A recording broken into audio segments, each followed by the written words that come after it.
अलीपुर चट्ठा विच हुकूमती दावे बेनकाब किसानां तों 3500 रुपए मन गंदम खरीदण दी गल सिर्फ ऐलानात अखबारात ते सोशल मीडिया की तशहीर तक महदूद।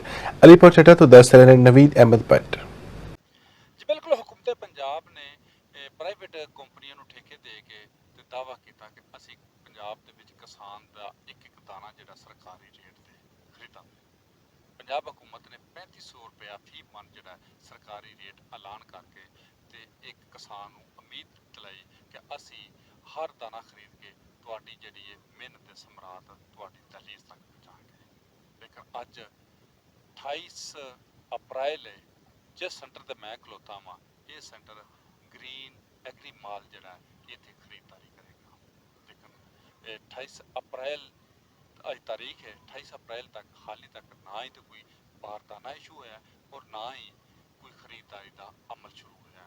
लेकिन अलीपुर चट्ठा ये गिद्धो नवा दे विच गंदम की कटाई तकरीबन खत्म होती नजर आ रही है। हुण वेखना ये कि हुकूमत पंजाब ने दावा भी किया, अखबारात की तशहीर भी की, सोशल मीडिया पर तशहीर भी हुई कि असी 3500 रुपए फी मन जरा गंदम खरीदांगे।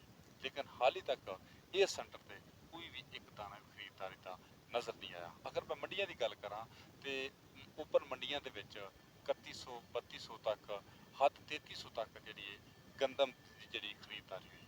किसान अज भी सरापा सवाल है कि आया कि हुकूमत ने 3500 रुपए जरा रेट कढ़िया है वो इम्लीमेंट किदों होगा, जी प्राइवेट कंपनियां ने ये साड़ी गंदम किदों खरीद करन दियां।